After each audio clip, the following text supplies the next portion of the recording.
என் பெயர் காவ்யா. இது என் கதை. நான் தினமும் கல்லூரிக்கு கிளம்பும் முன் என்னை நானே ஒரு முறை கண்ணாடியில் பார்த்து கொள்வேன். தலைமுடியில் லேசாக எண்ணெய் தடவி அழகாக வாரி முடிப்பேன். துப்பட்டாவை தலைக்கு மேலாக லேசாக இழுத்துவிட்டு முகம் ஓரளவு மறையும்படி பார்த்து கொள்வேன். ஆனால் என் கண்கள் மட்டும் எப்போதும் அந்த ஒரு கடையைத்தான் தேடும்.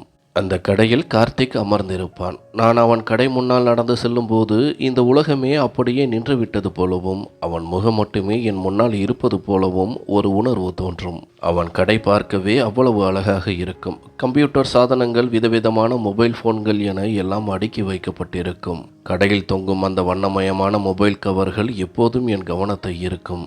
அந்த கடையில் இருந்த சிறிய டிவி திரையில் எப்போதும் பாடல்கள் ஓடிக்கொண்டே இருக்கும். அந்த பாடல்கள் எல்லாமே எனக்காகவே அவன் ஒலிக்க செய்கிறான் என்று என் மனதிற்கு தோன்றும். கார்த்திக்கை பார்ப்பதற்காகவே ஏதாவது ஒரு காரணத்தை சொல்லி அடிக்கடி அந்த பக்கம் போவேன். சில நேரங்களில் கல்லூரியிலிருந்து சீக்கிரம் வந்துவிட்டு வேண்டுமென்றே அவன் கடை முன்னால் மெதுவாக நடப்பேன். சில சமயம் கடைக்கு முதுகை காட்டி நிற்பேன். ஆனால் என் முழு கவனமும் அவன் மேல்தான் இருக்கும். இப்படியே போய்க் கொண்டிருக்கையில் ஒரு நாள் அவன் கடையை விட்டு வெளியே வந்தான்.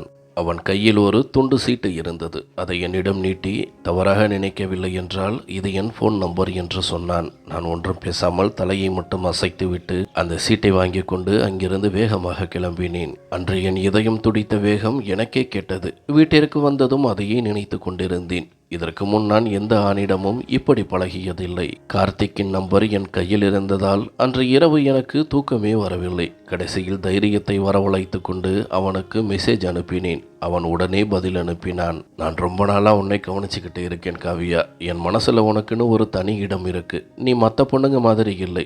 நீ ரொம்ப ஸ்பெஷல். என் வாழ்க்கை முழுவதும் நீ கூடவே இருக்கணும்னு ஆசைப்படுறேன் என்றான். நான் அதற்கு, உண்மையிலேயே என் மேலே உனக்கு அன்பு இருந்தால் இதெல்லாம் ரகசியமாக நடக்கக்கூடாது, எதுவாக இருந்தாலும் முறையாக நடக்கணும் என்று சொன்னேன். உன் வீட்டிலிருந்து பெரியவங்க வந்து பெண் கேட்கணும், எல்லாம் மரியாதையாக நடக்கணும் என்று நான் சொன்னதும் அவன் யோசிக்காமல், நிச்சயமாக வருவேன், உன் வீட்டாரிடம் பேசி உன்னை முறைப்படி என் மனைவியாக்குவேன் என்று வாக்களித்தான். நான் ஒரு நிபந்தனை விதித்தேன்.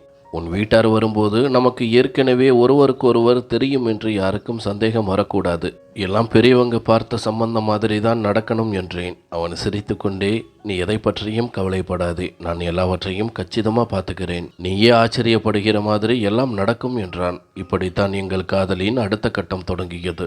சில நாட்களுக்கு பிறகு அவன் பெற்றோர் என் வீட்டிற்கு வந்தார்கள். மிக சாதாரணமான உடையில் இயல்பான மனிதர்களாக தெரிந்தார்கள். அவர்களின் பண்பான பேச்சு என் அப்பா அம்மாவுக்கு உடனே பிடித்துவிட்டது. திருமண பேச்சை எடுத்தபோது என் அப்பா மாப்பிள்ளையின் புகைப்படத்தை கேட்க அவர்கள் கார்த்திக்கின் போட்டோவை நீட்டினார்கள். அந்த புகைப்படத்தை பார்த்ததும் என் இதயம் ஒரு நிமிடம் துடிக்க மறந்தது. நான் தினமும் பார்த்த அதே முகம் இன்று புகைப்படமாக என் அப்பாவின் கையில். அப்பா என்னிடம் வந்து, அம்மா காவியா, உனக்கு இந்த மாப்பிள்ளையை பிடிச்சிருக்கா என்று கேட்டார். நான் வெட்கத்தில் தலைகுனிந்து சம்மதம் என்பது போல் தலையசைத்தேன். இதோ எங்கள் திருமணம் உறுதியானது. கார்த்திக்கின் வீட்டினர் ஒரு வேண்டுகோள் வைத்தனர். நாங்கள் புது வீடு கட்டி கொண்டிருக்கின்றோம், அதனால் திருமணம் நடக்க 1 வருடம் ஆகும் என்றனர். என் அப்பா சந்தோஷமாக, அதற்கென்ன, ரொம்ப நல்லது. என் மகள் புகுந்த வீட்டிற்கு போகும்போது புது வீட்டிற்கு போவது எங்களுக்கும் பெருமைதான் என்று சொல்லிவிட்டார். என் கனவுகள் எல்லாம் நனவாவது போல் இருந்தது. அந்த 1 வருட காத்திருப்பில் நானும் கார்த்திக்கும் அடிக்கடி பேசிக்கொள்வோம். ஃபோன் மூலமாகவும் மெசேஜ் மூலமாகவும் எங்கள் அன்பை பகிர்ந்து கொண்டோம். உன்னை போன்ற ஒரு பெண் கிடைக்க நான் கொடுத்து வைத்திருக்க வேண்டும் என்று அவன் அடிக்கடி சொல்வான். நான் என் அம்மாவுடன் கடைவீதிக்கு சென்று திருமணத்திற்கு தேவையான பொருட்களை ஆசையோடு வாங்குவேன். ஒவ்வொரு பொருளையும் எடுக்கும்போது என் அம்மா, கண்ணு, இதெல்லாம் உனக்காகத்தான், உன் பொது வாழ்க்கைக்காகத்தான் என்று சொல்லும்போது அவர்கள் கண்களில் ஆனந்த கண்ணீர் வழிவதை காண்பேன். அந்த கணங்கள் அப்படியே உறைந்து விடக்கூடாதா என்று என் மனம் ஏங்கும். எல்லாம் அவ்வளவு இனிமையாக இருந்தது. ஒரு நாள், இது உனக்காக என்று அவன் நீட்டிய அந்த பரிசை பிரித்து பார்த்தேன். அதில் ஒரு சிறிய அழகான இதயம் போன்ற பதக்கம் இருந்தது. மின்னும் உலோகத்தால் செய்யப்பட்ட அந்த இதயத்தில் எங்கள் இருவரின் பெயர்களும் பொறிக்கப்பட்டிருந்தன. அதை பார்த்ததும் எனக்கு பேச்சே வரவில்லை. அப்படியே கண்கள் கலங்க அதை தொட்டு பார்த்து கொண்டேன். எங்கள் காதல் இப்போது அடுத்த கட்டத்தை நோக்கி நகர்ந்தது. திருமணத்திற்கு பிறகு எங்கு செல்வோம், எப்படி வாழ்வோம் என்று கனவுலகில் மிதந்தோம். அவன் சொல்வான், நாம் மலைப்பிரதேசங்களுக்கு செல்வோம், உனக்கு நான் கடலை காட்டுவேன் என்று. அவன் பேச்சை கேட்கும்போது ஒரு புதிய உலகம் என் கண்முன்னே தெரிந்தது. என் அப்பாவுக்கு மகளின் மகிழ்ச்சி தான் முக்கியம். மாப்பிள்ளை நல்ல குணமானவராகவும் மரியாதையானவராகவும் இருந்தால் போதும், வேறொன்றும் தேவையில்லை என்பது அவர் கொள்கை. என் விருப்பத்தை புரிந்து கொண்டு எந்த கேள்வியும் கேட்காமல் என் காதலை, அதாவது அவருக்கு தெரியாமலேயே ஏற்றுக்கொண்ட என் அப்பாவிற்கு மனதிற்குள் நன்றி சொல்லிக் கொண்டேன். இப்போது எல்லாம் ஒரு முடிவுக்கு வந்துவிட்டது. என் வாழ்க்கையில் நடக்கும் இந்த மாற்றங்களை நினைத்தால் எனக்கே பிரமிப்பாக இருந்தது. கார்த்திக் என்னுடன் பெரும்பாலும் இரவு நேரங்களில் தான் அதிகம் பேசுவான். அந்த நேரத்தில் தான் எல்லோரும் தூங்கி இருப்பார்கள். உலகம் அமைதியாக இருக்கும். என் தங்கை என் அறையில்தான் என்னுடன் தூங்குவாள். ஆனால் காலையில் பள்ளிக்கு செல்ல வேண்டும் என்பதால் அவள் சீக்கிரமே உறங்கி விடுவாள். அவள் தூங்கியதை உறுதி செய்து கொண்டு நான் ரகசியமாக மொபைலை எடுத்து கார்த்திக்கு மெசேஜ் அனுப்புவேன். நான் மெசேஜ் செய்த அடுத்த நொடியே அவன் ஆன்லைனில் வந்து விடுவான். இப்போது என்ன ட்ரெஸ் போட்டிருக்க என்று அவன் கேட்கும்போது ஆரம்பத்தில் எனக்கே ஆச்சரியமாக இருக்கும். பிறகு ஒரு சிறு சிரிப்புடன் ஏன் எல்லாத்தையும் கேட்டுக்கிட்டே இருக்கீங்க என்பேன். அவன் உடனே, நான் உன் வருங்கால கணவன் காவியா, என்கிட்ட நீ எதையும் மறைக்கக்கூடாது. ஒரு கணவன் தன் மனைவி கிட்ட கேட்குற எல்லா உரிமையும் எனக்கும் உண்டு என்பான். ஒரு நாள் இரவு நான் அவனிடம் சொன்னேன், கார்த்திக், நாம 2 பேரும் ஒரே அறையில் இருக்கிற அந்த நாள் எப்போ வரும்? நீ என்னை எதிரே அமர்ந்திருப்பாய், நான் உன்னோடு இருப்பேன்.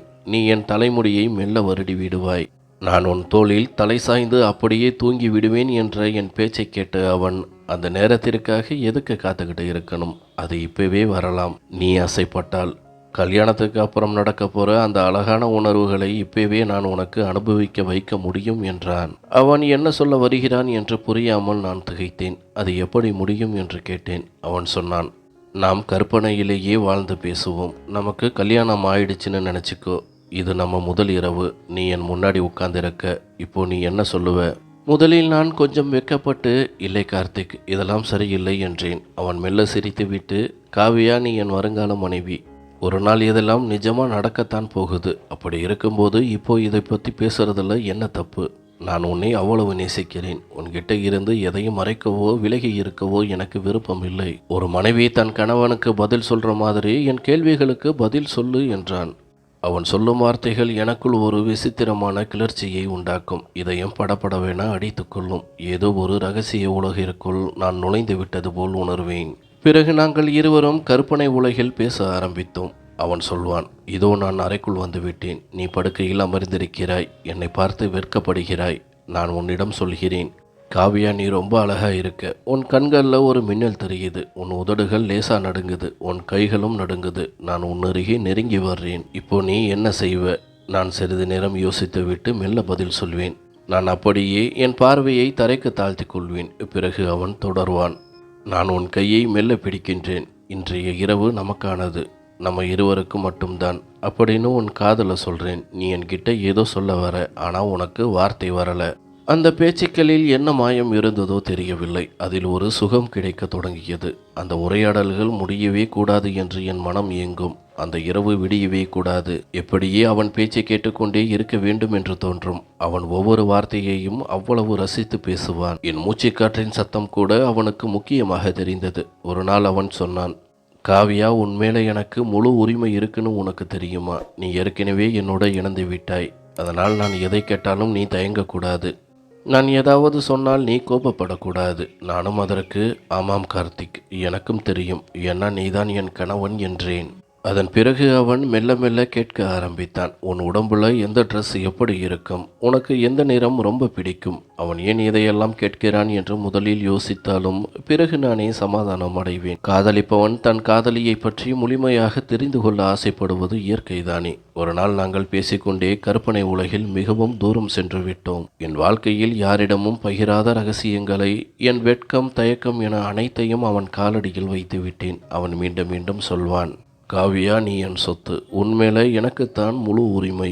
நான் சொல்லும் ஒவ்வொரு வார்த்தையும் அவனுக்கு அவ்வளவு மகிழ்ச்சியை கொடுக்கும். உன்னை போல ஒரு பெண் இந்த உலகத்திலேயே இருக்க மாட்டா. இவ்வளவு நம்பிக்கையும் அன்பையும் வச்சு தன்னை முழுசா ஒருத்தனுக்கிட்ட ஒப்படைக்கிற உன்னை பார்க்கும்போது எனக்கு பெருமையா இருக்கு என்பான். ஆனால் சில நாட்களுக்கு பிறகு நாம் மிகவும் எல்லை மீறி போகிறோமோ என்று எனக்கு தோன்றியது. நான் அவனிடம், கார்த்திக், இனிமே நாம இப்படி பேச வேண்டாம், கல்யாணத்துக்கு அப்புறம் இதெல்லாம் வச்சுக்கலாம் என்றேன். அவன் அமைதியாக, உன் விருப்பம் காவியா, உனக்கு பிடிக்கலனா நாம பேச வேண்டாம் என்று சொல்லிவிட்டான். ஆனால் அடுத்த 3-4 நாட்களிலேயே என் இதயம் அமைதி இழக்க ஆரம்பித்தது. ஏதோ ஒரு போதைக்கு அடிமையானவள் அதை இழந்தது போல தவித்தேன். ஏதோ ஒரு பழக்கம் என்னை விட்டு போனது போலவும், ஒரு நெருக்கமானவரிடமிருந்து நான் தூரமானது போலவும் உணர்ந்தேன். மீண்டும் நானே பேச்சை தொடங்கினேன். அவனும் சந்தோஷமாக ஏற்றுக்கொண்டான். மறுபடியும் அதே சுழற்சி, அதே கேள்விகள், பதில்கள், கனவுகள். சில நேரம் அவன் சொல்வான், அரை முழுக்க வாசனை மலர்களை தூவி உனக்காக அலங்கரித்து வைத்துள்ளேன், நீ கதவை திறந்து உள்ளே வர்ற, உன்னை பார்த்ததும் நான் மெல்ல எழுந்து நிற்கிறேன், நீ மெல்ல நடந்து என் பக்கம் வர்ற. நான் அதற்கு பதில் சொல்வேன், நான் மிகவும் வெட்கப்படுகிறேன். நீ என் துப்பட்டாவை சரி செய்துவிட்டு என் தலைமுடியை தடவி கொடுப்பாய். நான் அப்படியே தலை குனிந்து உட்கார்ந்திருப்பேன். பிறகு அவன் சொல்வான், இப்போ நீ என்னோடவள், உன்னை யாருமே என்கிட்ட இருந்து பிரிக்க முடியாது. இந்த வார்த்தைகள் என் மனதை ஆழமாக பாதித்தன. தூக்கத்திலும் இதையே நினைத்து கொண்டிருப்பேன். ஒவ்வொரு இரவும் என் முதலிரவு போலவே எனக்கு தோன்றும். மனதளவில் நான் ஒவ்வொரு நாளும் மணமகளாக மாறினேன். கார்த்திக் என் கணவனாகவே மாறிவிட்டான். வார்த்தைகளால் மட்டுமே பிணைக்கப்பட்ட ஒரு மாய உலகத்திற்குள் நாங்கள் இருவரும் வாழ்ந்தோம். அந்த உலகத்தில் வேறு யாருக்கும் அனுமதி இல்லை. எங்களை தடுக்கவோ பார்க்கவோ அங்கே யாரும் இல்லை. அந்த இரவு நேர தனிமையில் எங்களை தடுக்கவோ தட்டி கேட்கவோ யாருமில்லை. எங்கள் பேச்சுக்கள் எங்களை வேறொரு மாய உலகத்திற்கு அழைத்து சென்றன. அங்கு எல்லைகளோ தடைகளோ கிடையாது. இப்படிப்பட்ட அந்தரங்கமான பேச்சுக்களை தொடங்குவதற்கு நாங்கள் ஒரு சங்கேத வார்த்தையை வைத்திருந்தோம். கார்த்திக் என்னிடம், காவியா, இன்னைக்கு ராத்திரி நாம நிலாவுக்கு போவோமா என்று கேட்பான். நான் அதற்கு சரி என்று சொன்னால் நாங்கள் அந்த பேச்சுக்களை தொடங்கப் போகிறோம் என்று அர்த்தம். சில சமயம் என் மனசாட்சி உறுத்தும், கார்த்திக், நாம தப்பு பண்றோமோன்னு பயமா இருக்கு என்பேன். அவன் உடனே, ஏன் அப்படி நினைக்கிற, நாம தான் கல்யாணம் பண்ணிக்க போறோமே. இப்போ இருக்கிற காலத்துல வெறும் ஃப்ரெண்ட்ஸா இருக்கிறவங்களே இதையெல்லாம் பத்தி பேசுறது சாதாரண விஷயமா போச்சு. நாம ஒருத்தரை ஒருத்தர் புரிஞ்சுக்கிறது நல்லது தானே. உனக்கு என்ன பிடிக்கும், எனக்கு என்ன பிடிக்கும்னு தெரிஞ்சுக்கிட்டா பின்னாடி நமக்குள்ள எந்த பிரச்சனையும் வராது. இது நம்ம புரிதலோட ஒரு வளர்ச்சி தான் என்று சமாதானம் சொல்வான். இப்போது எங்கள் பேச்சுக்கள் வெறும் மெசேஜ்களுடன் மட்டும் நின்றுவிடவில்லை. நாங்கள் ஒருவருக்கொருவர் பார்க்கும் வாய்ப்பும் கிடைத்தது. வீடியோ காலில் அவனை பார்க்கும் பொழுதெல்லாம் என் இதயத்தில் ஒரு விசித்திரமான அலை ஓடும். அவனுடைய கண்கள், அந்த சிரிப்பு, அந்த பார்வை எல்லாம் என் மனதிற்குள் ஆழமாக இறங்கும். அவன் என்னை பார்க்கும் விதத்தை பார்க்கும்போது நான் தான் இந்த உலகத்திலேயே மிகவும் அழகான பெண் என்று எனக்கு தோன்றும். அவன் கண்கள் என்னை பார்ப்பதற்காகவே படைக்கப்பட்டவை போல இருக்கும். ஆரம்பத்தில் வீடியோ காலில் பேசும்போது எனக்கு மிகவும் வெட்கமாக இருக்கும். கேமராவை எங்கேயாவது திருப்பி வைத்து விடுவேன் அல்லது துப்பட்டாவால் முகத்தை மறைத்து கொள்வேன். ஆனால் கார்த்திக் மெல்ல மெல்ல என் தயக்கத்தை போக்கினான். பிறகு நானே கேமராவை பார்த்து புன்னகைக்க தொடங்கினேன். அவன் சொல்வான், காவியா, நீ நேராக கேமராவை பார்த்து என்கிட்ட பேசும்போது என் உலகமே அப்படியே நின்றுடுது. என் மூச்சே நின்றுவிடும் போல இருக்கு. நேரத்தையே நிறுத்திட்டு உன்னையே பார்த்துக்கிட்டு இருக்கணும்னு தோணுது. அவன் பலமுறை சொல்லி இருக்கிறான், நீ மட்டும் என் முன்னாடி இருந்தா உன்னை பார்த்து பார்த்தே என்னையே மறந்து விடுவேன் என்று. அவன் ஒவ்வொரு கணமும் என் மேல் வைத்திருக்கும் அன்பை எனக்கு புரிய வைத்து கொண்டே இருந்தான். நானும் அவன் வார்த்தைகளில் அப்படியே மிதந்தேன். இந்த அன்பே என் வாழ்க்கையின் மிகப்பெரிய சொத்து என்று நினைத்தேன். அவன் சொன்ன ஒவ்வொரு வார்த்தையையும் என் கண்ணுக்குள் நட்சத்திரங்களாக மின்னின. என்மேல் எனக்கே ஒரு பெருமை ஏற்பட்டது. ஆனால் அதே சமயம் ஒரு சிறு பயமும் என் இதயத்தில் வளர ஆரம்பித்தது. எங்கள் உறவு இப்போது மிகவும் முன்னேறிவிட்டது. ஒரு நாள் கூட பேசாமல் இருப்பது எனக்கு நரகமாக தெரிந்தது. அவன் ஃபோன் செய்யவில்லை என்றாலோ அல்லது மெசேஜ் அனுப்ப தாமதமானாலோ என் இதயம் பதற ஆரம்பித்துவிடும். ஏதோ ஒரு முக்கியமான பொருளை இழந்தது போலவும் சுவாசம் தடைப்பட்டது போலவும் தவிப்பேன். எங்கள் நிச்சயதார்த்தம் முடிந்து 1.5 மாதங்களே ஆகியிருந்தன. திருமணத்திற்கு இன்னும் 1 வருடம் இருக்கிறது. திருமண தேதியும் இன்னும் முடிவாகவில்லை. எந்த ஏற்பாடுகளும் தொடங்கவில்லை. ஆனால் நாங்கள் ஒவ்வொரு நாளையும் எண்ணிக்கொண்டே இருந்தோம். ஒவ்வொரு இரவும் இன்னும் அந்த நாள் வரவில்லையே என்ற ஏக்கத்தில் தூங்குவோம். ஒரு நாள் நான் வீட்டில் தனியாக இருந்தேன். இதை கார்த்திக்கிடம் சொன்னபோது அவன் அவ்வளவு அதிகமாக மகிழ்ச்சி அடைந்தான். அவன் ஏன் அப்படி சந்தோஷப்பட்டான் என்று முதலில் எனக்கு புரியவில்லை. காவ்யா, இன்னைக்கு எனக்கு நீ பெரிய சந்தோஷத்தை கொடுத்திருக்க என்று மெசேஜ் அனுப்பினான். ஏன் இதில் என்ன இவ்வளவு சந்தோஷம் என்று நான் கேட்க அவன் சொன்னான், உன் தங்கை உங்கள் ஊர் திருவிழாவுக்கு போறேன்னு சொன்ன இல்லையா, அவள் போனதும் எனக்கு சொல்லிவிடு என்றான். என் தங்கை கிராமத்திற்கு விசேஷத்திற்காக சில நாட்கள் வெளியூர் செல்லவிருந்தாள். அதாவது நான் என் அறையில் தனியாக இருப்பேன். அவன் ஏன் இதை இவ்வளவு ஆர்வமாக கேட்கிறான் என்று புன்னகையுடன் கேட்டேன். நேரம் வரும்போது சொல்கிறேன். இதுவரைக்கும் வார்த்தைகளால் மட்டும் கேட்ட விஷயங்களை இப்போ நீ நேரில் பார்க்க போற என்றான். அவன் எனக்காக ரொமான்டிக்கான பாடல்களையும் கவிதைகளையும் அனுப்பி என் மனதை உருக்கினான். அவன் பாடுவது போலவும் என் பெயரை சொல்லி கவிதை சொல்வது போலவும் வீடியோக்களை அனுப்புவான். நான் அதை திரும்ப திரும்ப பார்த்து கொண்டிருப்பேன். கார்த்திக் மட்டும்தான் என்னுடையவன். நான் அவனுக்காகவே பிறந்தவள் என்ற எண்ணம் என் மனதில் ஆழமாக பதிந்தது. அவன் என்னுள் ஒரு அங்கமாகவே மாறிவிட்டான். கார்த்திக் என் வாழ்வில் இல்லை என்றால் என் மூச்சே நின்றுவிடும் போல் தோன்றியது. என் இதயம், என் எண்ணம், என் பகல், என் இரவு என அனைத்தையும் அவன் ஆக்கிரமித்து கொண்டான். எனக்கும் ஒருவித தவிப்பு ஏற்பட்டது. எப்போது தங்கை ஊருக்கு போவாள், எப்போது நான் என் தனிமையில் அவனோடு அந்த அழகான உணர்வுகளை பகிர்ந்து கொள்வேன் என்று நானும் காத்திருந்தேன். தங்கை ஊருக்கு கிளம்பி சென்ற அன்று காலையே அவனுக்கு மெசேஜ் செய்தேன். அவள் கிளம்பிவிட்டாள் கார்த்திக். நான் இப்போது என் அறையில் தனியாகத்தான் இருக்கிறேன். அவன் உடனே இன்னைக்கு ராத்திரி நான் உனக்கு என்னென்ன செய்ய போறேன்னு பாரு என்றான். வீட்டில் நானும் அம்மாவும் மட்டும்தான் இருந்தோம். அம்மாவுக்கு உடம்பு கொஞ்சம் சரியில்லை. மகளே, நான் மருந்து குடிச்சிட்டு சீக்கிரம் தூங்கிடுவேன். நீ நேரத்துக்கு சாப்பிட்டுட்டு கதவை ஒழுங்கா பூட்டிக்கோ என்று சொல்லிவிட்டு படுக்க போனார்கள். இரவு நேரம் வந்தது. நான் சாப்பிட்டு விட்டு பாத்திரங்களை ஒதுக்கி வைத்து விட்டு என் அறைக்கு வந்தேன். அம்மா நன்றாக தூங்கிவிட்டார்கள். வீடு முழுவதும் நிசப்தம். யாரும் தொந்தரவு செய்யக்கூடாது என்பதற்காக அறைக்கதவை உள்புறமாக தாழ்பால் போட்டேன். விளக்கின் ஒளியை குறைத்துவிட்டு மொபைலை சார்ஜில் போட்டுவிட்டு அமர்ந்தேன். கார்த்திக் மெசேஜ் அனுப்பினான். ரெடி ஆயிடு, இன்னைக்கு நீ ரொம்ப அழகா இருக்கணும். ஏன்னா இது நம்ம 2 பேருக்கும் ரொம்ப ஸ்பெஷலான ராத்திரி. எனக்கு ஒரே படபடப்பாக இருந்தது. கார்த்திக்கு வீடியோ கால் செய்தேன். அவன் உடனே எடுத்தான். அவன் சொன்னான், காவியா, நீ எனக்கு எவ்வளவு முக்கியம்னு இன்னைக்கு உனக்கு உணர்த்த போறேன். இன்னைக்கு நீ என்னை முழுசா நம்பி ஒரு மனைவியா தன் கணவனுக்கு கொடுக்கிற எல்லாத்தையும் எனக்கு கொடுக்கணும். நாம தான் ஒருத்தருக்கு ஒருத்தர்னு ஆயிட்டோமே, அப்புறம் எதுக்கு தயங்கணும்? அவனுடைய பேச்சில் ஒரு தீவிரமும் அன்பும் இருந்தது. அது என் மனக்கோட்டையை தகர்த்தது. நான் என்னை முழுமையாக அவனிடம் ஒப்படைத்தேன். என் உணர்ச்சி மிக்க தருணம் எல்லாவற்றையும் மாற்றியது. ஒரு பெண் ஒரு ஆண் மேல் வைக்கக்கூடிய உச்சக்கட்ட நம்பிக்கையை நான் அவன் மேல் வைத்தேன். அவன் என்னை நன்றாக பார்த்து கொள்வான், மதிப்பான், வாழ்நாள் முழுவதும் துணை இருப்பான் என்று நான் முழுமையாக நம்பினேன். அன்றைய இரவு எங்கள் பேச்சுக்கள் எல்லையை தாண்டின. எங்களுக்குள் எந்த திரையும் இல்லை, எந்த ரகசியமும் இல்லை. அவன் சொன்ன அனைத்தையும் நான் ஏற்றுக்கொண்டேன். கார்த்திக் என் கணவன். நான் அவனது மனைவி என்று மனதார எண்ணி அவனிடம் அனைத்தையும் பகிர்ந்து கொண்டேன். அந்த இரவுக்கு பிறகு எங்களுக்குள் ஒரு பிரிக்க முடியாத பந்தம் உருவாகி விட்டதாகவே நான் நம்பினேன். மறுநாள் காலை எழுந்தபோது என் மனதில் ஒரு நிம்மதி இருந்தது. கார்த்திக் என்னிடம் பேசிய விதம் நான் அவனுக்கு மட்டுமே சொந்தமானவள் என்ற எண்ணத்தை இன்னும் ஆழமாக்கியது. 2 நாள் கழித்து அம்மா வீட்டிற்கு சென்றிருந்த என் அப்பா வீடு திரும்பினார். அவர் உள்ளே வரும்போதே அவர் முகம் ஒரு விசித்திரமான பதற்றத்தில் இருந்தது. ஏதோ ஒரு பெரிய பிரச்சனையை அவர் சூழ்ந்திருப்பது போல் தெரிந்தது. நான் அவரிடம் நலம் விசாரித்தேன். ஆனால் அவர் என்னை பார்க்கவே இல்லை. அமைதியாக அறைக்குள் சென்ற அப்பா சிறிது நேரம் கழித்து வெளியே வந்தபோது அவர் கையில் கயிறுடன் வெளியே வந்தார்.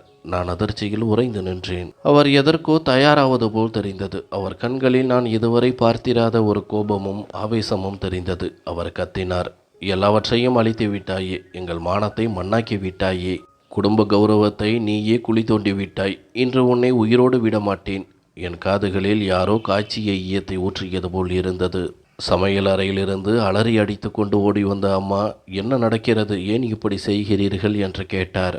அப்பா கோபத்தில் கத்தினார், இந்த தொலைபேசியை பார், உன் மகள் என்ன நாடகம் நடத்தியிருக்கிறாள் என்று பார் என்று மொபைலை அம்மாவிடம் வீசினார். அம்மா நடுங்கும் கைகளால் அந்த வீடியோவை திறந்தார். அதை பார்த்ததும் என் உடல் கிடுகிடுக்க ஆரம்பித்தது. என் மூச்சு நின்றது போல் இருந்தது. கை கால்களில் இருந்த தெம்பெல்லாம் அடிந்து வெறும் பிணமாக நின்றேன். அதே காட்சி, அதே இரவு. நான் கார்த்திக்கிடம் காட்டிய அந்த நம்பிக்கையும் அன்பும் என்று என் மானத்தை ஏலம் போட்டு கொண்டிருந்தன. கார்த்திக் மேல் நான் வைத்த அந்த புனிதமான காதல் ஒரு வஞ்சகமாக மாறியிருப்பதை என்னால் நம்பவே முடியவில்லை. என் உலகம் என் கண்ணெதிரே சிதறி சாம்பலானது. என் கௌரவம் மண்ணோடு மண்ணாகிவிட்டது. தரையில் அமர்ந்து கதறி அழ ஆரம்பித்தேன். என் இதயத்தில் நம்பிக்கையின் விளக்குகள் ஒவ்வொன்றாக அணையத் தொடங்கின. கார்த்திக் இப்படி செய்திருக்க மாட்டான். அவன் என்னை நேசிக்கிறான் என்று கத்தினேன். ஆனால் அப்பாவின் கண்களில் வெறுப்பை தவிர வேறொன்றும் இல்லை. அம்மா தடுத்தார். வேண்டாம், அமைதியாக இருங்கள் என்று கெஞ்சினார். ஆனால் அப்பா நெஞ்சை பிடித்து கொண்டு தரையில் சாய்ந்தார். என் கண்களுக்கு முன்னால் இருள் சூழ்ந்தது. நான் அப்படியே தரையில் சாய்ந்தேன். அதற்கு மேல் என்ன நடந்தது என்று எனக்கு தெரியவில்லை. கண்கள் விழித்தபோது நான் எங்கே இருக்கிறேன் என்றே புரியவில்லை. சுவற்றில் இருந்த அப்பாவின் புகைப்படம் என்னை உற்று பார்ப்பது போல் இருந்தது. சற்று முன் கேட்ட அம்மாவின் அந்த மரண ஓலம் காதுகளில் இருந்தும் எதிரொலித்தது. அப்பா எனக்கு தண்டனை தர நினைத்தார். ஆனால் கடைசியில் தன்னைத்தானே மாய்த்து கொண்டாரா? என் தங்கை அழுத சிவந்த கண்களுடன் என் அருகே அமர்ந்து என் நெற்றியில் தண்ணீர் தெளித்து கொண்டிருந்தாள். பக்கத்து மெத்தையில் என் அம்மா உணர்வற்று கிடந்தார். அவர்களின் கண்களில் காய்ந்து போன கண்ணீர் தழும்புகள் மட்டுமே எஞ்சியிருந்தன. என்ன நடந்தது என்று நான் மெல்லிய குரலில் கேட்க தங்கை என்னை கட்டிப்பிடித்து கொண்டு அழத் தொடங்கினாள். வெளியே உறவினர்கள் இருந்தனர். ஆனால் அனைவரும் அம்மா வீட்டு உறவினர்கள். அப்பாவின் பக்கத்திலிருந்து யாருமே வரவில்லை. நான் ஏதோ ஒரு பாவி போலவும் என் தந்தையின் மரணத்திற்கு காரணமானவள் போலவும் அனைவரும் என்னை பார்த்தனர். நான் அவர்கள் வீட்டு மகள் இல்லை என்பது போல தள்ளி நின்றனர். என் அப்பா இனி இந்த உலகத்தில் இல்லை என்ற செய்தியை என்னால் தாங்கிக் கொள்ளவே முடியவில்லை. என் தொண்டையில் ஏதோ ஒன்று சிக்கிக் கொண்டது போல் மூச்சு முட்டியது. பைத்தியம் பிடித்தவள் போல் கத்தி அழுதேன். அம்மாவை ஒழுக்கி, எழுந்திரு அம்மா, அப்பாவிற்கு என்ன ஆச்சுன்னு பாரு என்று கதறினேன். ஒருபுறம் காதலால் வஞ்சிக்கப்பட்ட வலி, மறுபுறம் தந்தையை இழந்த சோகம், மூன்றாவதாக இந்த உலகம் எய்த கேலி பேச்சுக்கள் என்னும் அம்புகள். நிச்சயதார்த்தம் முடிந்தாலே இவ்வளவு தைரியமா என்றும், நீயேதான் இந்த தப்பான பாதையை தேர்ந்தெடுத்தாய் என்றும் மக்கள் பேசத் தொடங்கினர். உன் வீடியோ சமூக வலைதளங்களில் பரவுகிறது என்று என் தோழி சொன்னபோதுதான் என் தலையில் இடி விழுந்தது. காவியா, அவன் ஒரு மோசமானவன். தெருக்களில் சுற்றித் திரியும் வாலிபர்கள் போல அவன் உன் அப்பாவியான மனதை வைத்து விளையாடி விட்டான். அவன் திட்டமிட்டே இதை வீடியோ எடுத்திருக்கிறான் என்று தோழி சொன்னாள். அந்த வீடியோவை எப்படியாவது நீக்க வேண்டும் என்று துடித்தேன். ஆனால் அதை எடுத்தவன் தானே அதை நீக்க முடியும். நான் பித்து பிடித்தவள் போல அவன் கடைக்கு ஓடினேன். அந்த சந்தையில் அவன் கடை இருந்த இடமே தெரியவில்லை. அவன் அந்த ஊரை விட்டே ஓடிவிட்டான் என்பது புரிந்தது. அவன் மொபைலுக்கு அழைத்தேன். ஆனால் அது சுவிட்ச் ஆஃப் என்று வந்தது. இது பல நாட்களுக்கு முன்னரே பின்னப்பட்ட ஒரு சதி என்பதை அப்போதுதான் உணர்ந்தேன். அவன் காட்டிய அன்பு, அந்த நிச்சயதார்த்தம் எல்லாமே ஒரு நாடகம். அவன் குடும்பத்தினரும் இதில் கூட்டாளிகள்தான். அதனால்தான் அவர்கள் வீடும் இப்போது பூட்டப்பட்டு கிடக்கிறது. என் வாழ்க்கையே ஒரு வேடிக்கை பொருளாகிவிட்டதை எண்ணி உயிரை விட துணிந்தேன். ஆனால் சாகக்கூடாது என்று வைராகியம் பிறந்தது. என்னை உலகத்தின் முன் அவமானப்படுத்தி என் தந்தையின் மரணத்திற்கு காரணமான அந்த வஞ்சகனை பழிவாங்காமல் நான் சாக மாட்டேன். இப்போது என் மனதிற்குள் ஒரே ஒரு நெருப்பு தான் எரிந்து கொண்டிருந்தது. அது பழிவாங்கும் நெருப்பு. அது தனியும் முறை என் மூச்சு அடங்காது. நாங்கள் மாமா வீட்டிற்கு சென்றோம். ஆனால் அந்த வீடும் எனக்கு ஒரு சிறையாகவே இருந்தது. என் அம்மா என்னிடம் பேசுவதையே நிறுத்திவிட்டார். நான் ஒரு பாவி என்பது போல அவர் என்னை பார்த்தார். என்னை மடியில் போட்டு வளர்த்த அந்த தாய் இன்று என் முகத்தை பார்க்கவே அருவருக்கிறார். இவளுக்கு சோறு போடாதே என்று என் தங்கையிடம் அவர் சொல்லும்போது என் இதயம் சுக்கு நூறாக உடைந்தது. மாமா குடும்பத்தினர் எங்களுக்கு ஆதரவு அளித்தாலும் அவர்கள் பேச்சில் முன்பில் இருந்த அந்த பாசம் இல்லை. அதில் ஒரு விதமான இரக்கமும் ஏளனமும் கலந்திருந்தது. என் வாழ்க்கையை மீட்டெடுக்கவும் அந்த வஞ்சகனை பழிவாங்கவும் நான் என்ன செய்ய போகிறேன்? உறவினர்களின் பேச்சில் ஒருவித ஏளனமும் வெறுப்பும் கலந்திருந்தது. கொஞ்சமாவது அறிவு வேண்டாமா? இப்படி ஒருத்தன் விரிச்ச வலையில போய் விழுந்திருக்காளே, பெத்தவங்க மானத்தையே ஏலம் போட்டுட்டாளே என்ற சொற்கள் ஈட்டியா என் இதயத்தை துளைத்தன. எத்தனை நாட்கள் என்று தெரியவில்லை. நான் சரியாக சாப்பிட்டதே இல்லை. பசி என்பதே மறந்து போனது. ஒரு வாய் சோறு கூட தொண்டைக்குள் இறங்க மறுத்தது. எப்போதாவது ஒரு கோப்பை தேநீர் அல்லது பிஸ்கட், அதுவும் என் அம்மா அருகில் இல்லாத போதுதான் சாப்பிடுவேன். உடல் மெலிந்தது. உயிர் போனது போல கிடந்தேன்.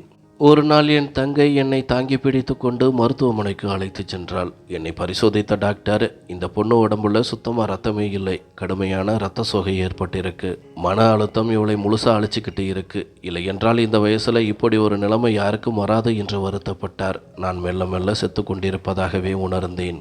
ஆனால் அந்த மரணமும் முழுமையாக நிகழவில்லை. ஒவ்வொரு நாளும் வாழ்ந்து கொண்டே செத்து பிழைத்தேன். என் மேல் எனக்கே கோபம் வந்தது. நான் எப்படி இவ்வளவு பெரிய முட்டாளாக இருந்தேன்? எல்லாவற்றையும் முடித்து கொள்ளலாம் என்ற எண்ணம் அவ்வப்போது எட்டி பார்க்கும். ஆனால் அப்பாவின் முகம் என் கண்களுக்கு முன்னால் வந்து நிற்கும். ஒரு நாள் வெளிநாட்டில் வசிக்கும் என் சிறு வயது தோழி சோனியா இந்தியாவிற்கு வந்திருந்தாள். அவள் என்னை சந்திக்க வேண்டும் என்று பிடிவாதமாக மாமா வீட்டிற்கு வந்தாள். என் அறையில் அவள் என்னை முதலில் பார்த்தபோது அப்படியே அதிர்ந்து போய் நின்று விட்டாள். தன் தோழி காவியாதானா என்று என்னை அடையாளம் காண அவளுக்கே சிறிது நேரம் பிடித்தது.